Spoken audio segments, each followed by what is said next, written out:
रघु अक्का चॅनल मध्ये तुमच्या सगळ्यांचं स्वागत आहे। मी आता गणपती पाहायला आले होते आणि गणपती पाहता पाहता मला भेटलेत आकाश कुमार, जे इंडियन आयडॉल सारखे अनेक सिंगिंग शो आहेत, तर त्याच्यामध्ये ते जाऊन आलेले आहेत आणि खूप छान सिंगिंग करतात। खूप छान, म्हणजे बीडचं एक टॅलेंटेड व्यक्तिमत्व आहे ते, आणि एवढं टॅलेंट असताना ते बर्फाचा गोळा सिजनेबल बिझनेस भरपूर करतात। तुम्ही काय काय करता? जसं आपल्याकडे रक्षाबंधन असेल तर राख्या मिळतात, दिवाळी असेल तर पंते मिळतात, गणेश मूर्त्या मिळतात, आपले बैलजोड मिळतात। तसेच म्हणजे सिजनेबल जे आपले जे काही सण आहेत आपले हिंदू संस्कृतीमध्ये, ते सणांचे आपल्याकडे छोटे मोठे व्यवसायाचं आहे, आपण जे काय होईल ते करतो आपण। अरे वा, खूप छान। कारण आपल्या बीड मध्ये एवढे भारी भारी टॅलेंटेड लोक आहेत आणि त्यांनी आता बघा गणपतीचा स्पेशली इथे स्टॉल लागलेला आहे गणपतीचा स्टेडियम मध्ये। त्यांचा साई आर्ट्स म्हणून गणपती स्टॉल आहे आणि एवढे सुंदर सुंदर गणपती आहेत, खूप सुंदर गणपती आहेत। तर आपण विजिट करूया यांच्या गणपती स्टॉल वर। चला चला।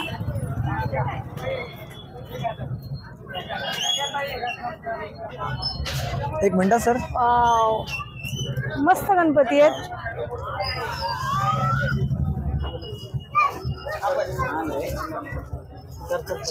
चॅनल वाले आले ते। वा वा वा, छान। आता पहा, आपण आलेलो आहोत आकाश कुमार यांच्या गणपती स्टॉल वर आणि त्यांचे गणपती एवढे सुंदर सुंदर आहेत आणि कारण ते स्वतः एवढे टॅलेंटेड आहेत, पूर्ण सिजनेबल बिझनेस ते करतात। त्यांनी सांगितलेले जसं की ते सिंगिंग मध्ये एकदम मास्टर आहेत, परत प्रत्येक बिझनेस ते मन लावून करतात।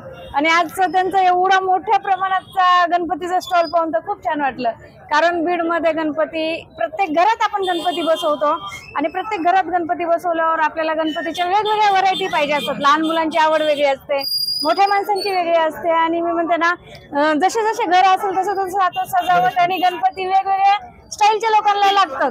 तर तुम्ही पहा, इथे छोट्या गणपती पासून तर अफाट असे मोठे मोठे मंडळाचे गणपती सुद्धा आकाश कुमार यांनी ठेवलेले आहेत। आणि मी म्हणते ना की आता मी सांगते, व्हिडिओ मार्फत पण सांगते की असे टॅलेंटेड लोक आपल्या बीड मध्ये आहेत आणि ते असे आपल्याला भेटले तर खूप आनंद वाटतो आणि आपल्या ब्लॉग मध्ये येतात ते। तर सगळे कमी रेट मध्ये विका। चालेल चालेल।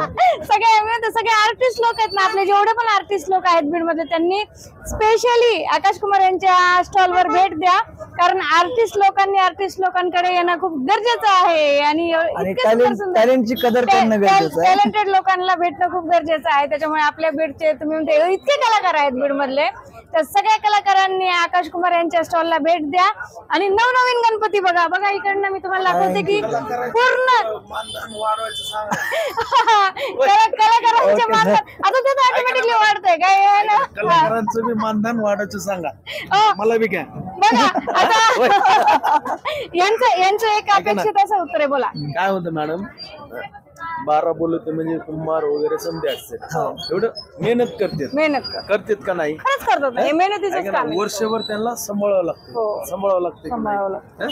आता तुम्ही मूर्ती बघताय, तुम्ही समजा बोलताय, बरोबर आहे। आज काय झालंय, जातीमध्ये तेढ निर्माण झालंय का नाही? काय होईल मॅडम, आता आमच्यासारखं जे कलावंत लोक त्यांना किंमतच नाहीये। आता इथे येत आहे तुम्ही हिडू काढताय, पुन्हा काहीच करीत नाहीत ना, हे तर मान्य नाही। तुम्ही कलावंताचा थोडा विचार करायला पाहिजे, तुम्ही ऑनलाईन मीडियावाले समजेल, हे तर मान्य नाही। पण थोडं 12 बोलू त्याचा थोडा विचार करा। आज हे माणूस कुंभार समाजाचा आहे, मी नावी समाजाचा आहे, छोट्या मोठ्या पोट जातीत मॅडम। ऐका ना, हे जर गणपती जर नाही ऐकले वर्षभर काम करतात का नाही? हा सगळ्यात महत्वाचा मुद्दा आहे, कारण की गणपती पाहता आपण ऐका ना मॅडम, हे गणपतीचा स्टॉल बघताय तुम्ही, समजा बघताय, आज जर नाही ऐकलं तर ह्यांना वर्षभर सांभाळावं लागतं। दादा चूक बोलतोय, बरोबर आहे। आज सरकारने ओबीसी साठी काहीही दिलं नाही, आमच्यासाठी काही नाही दिलंय का तुम्हाला? काय आलंय का दादा? नाही। ऐका ना, आता काय होतं, एकनाथ शिंदे साहेब मुख्यमंत्री, देवेंद्र फडणवीस, अजित दादा, तुम्ही बहिणीला देताय ना, भावाला बी द्या ना, ज्यांचं कमी शिक्षण आहे त्यांच्यासाठी। लाडकी बहीण देताय तुम्ही, असं आमच्यासारख्या कलावंतासाठी बघा ना। प्रत्येक कलावंताचं तेच सांगणं आहे सरकारला, प्रत्येक कलावंत हे कलाकार आहेत, मी कलाकार आहे, हे कलाकार आहेत. प्रत्येक कलाकाराचं सरकारला हेच सांगणं आहे की आता हा गणपतीचा स्टॉल आहे, गणपतीचा विकतीलच समजा, जे काही विकतील, पण नंतर परत वर्षभर यांची जपणूक अशा पद्धतीने करावी लागते की आहे तसेच राहावे, टिकावे. कारण हे काय कसे पण ठेवून चालत नाही.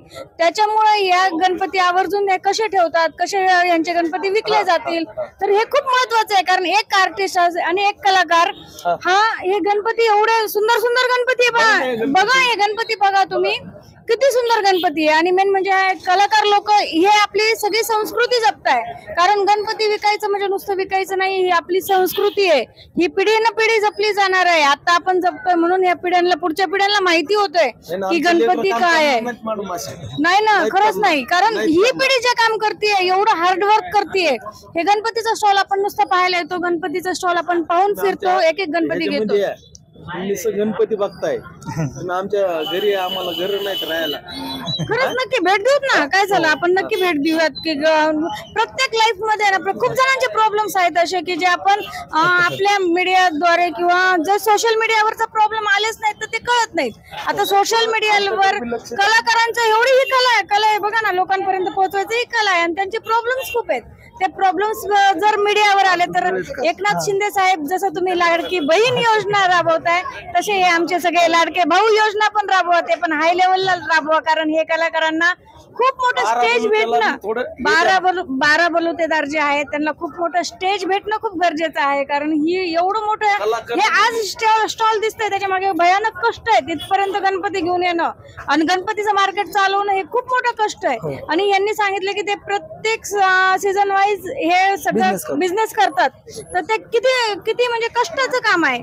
तर मी म्हणते असे कलाकार लोकांचं पण मन जपा आणि यांच्या प्रत्येक कलाकाराला जसं लाडकी बहीण योजना आहे तसे यांच्यासाठी पण अनेक योजना राबवा. कारण हे संस्कृती आपल्याला खूप वाढवायची आहे.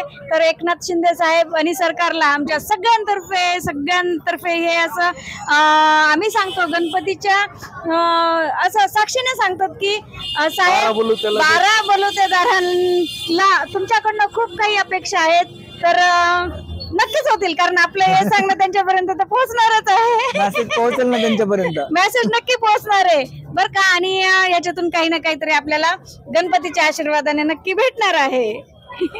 तर थँक्यू, तुमचा स्टॉल पण छान आहे. आता आम्ही सगळे गणपती पाहतो. चालेल मॅडम ऐका ना, थँक्यू. बोला ना.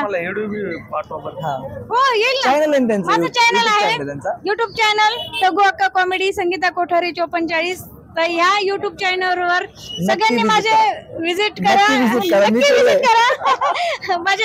माझे व्हिडिओ शेअर करा, लाईक करा, सबस्क्राईब करा आणि असे नवनवीन व्हिडिओ पाहण्यासाठी रोज आमचं युट्यूब चॅनल पहा. मी त्यांचे प्रत्येक व्हिडिओ पाहतोय, मी त्यांचा प्रत्येक व्हिडिओ लाईक करतोय. मॅडम इथून जात होत्या, मी त्यांना आवर्जून बोलून स्टॉल पाहण्यासाठी बोलवलं.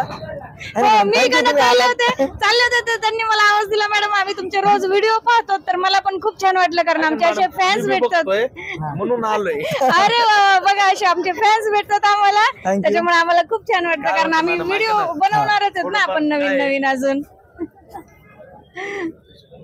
काय होतं मॅडम, बोलताय तुम्हाला मीडियाला याला आमचं छोटं समज, आम्हाला नाही करते काही करायचं. आपल्याला एवढं मोठं मीडिया आपल्या सगळ्यांसाठीच मीडिया. आपण जर व्यक्त नाही झालं तर आपल्या भावना व्यक्त कशा होणार. कारण हा ना मग, आणि ते खूप महत्वाचं होतं की भावना व्यक्त करणं. आणि तुम्ही आमचे व्हिडिओ पाहता त्याबद्दल आम्ही खूप खूप आभारी आहेत. असेच आमचे व्हिडिओ पहा, शेअर करा, लाईक करा, सबस्क्राईब करा. थँक्यू बघा. आणि सगळ्यांनी बीड मध्ये यांच्या स्टॉलला भेट द्या. थँक्यू.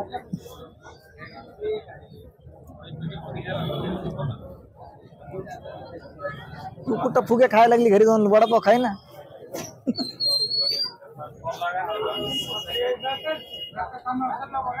अरे इथं माणसाला चालताना ते फुगे कुठे घेऊन उभा राहील.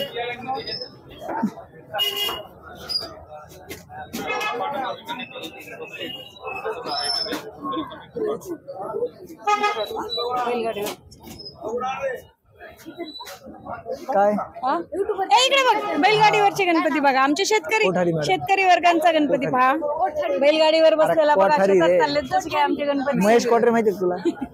आणि इकडे पहा, नाही महेश कोटरे बघायसारखा. हे पहा आमचे शेतकरी लोकांचा स्पेशल गणपती पाहत आहे, बैलगाडीवरचा आहे.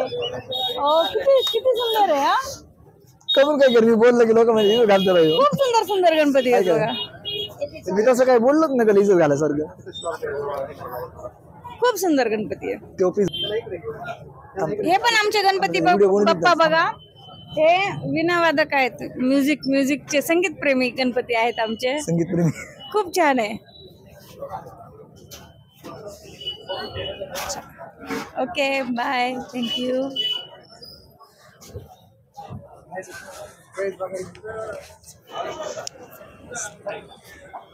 कारण माझं जे काय झालं, युट्यूब चॅनल जे ब्लॉग झालं, हा ते काय होतं, मी जर गाणे टाकले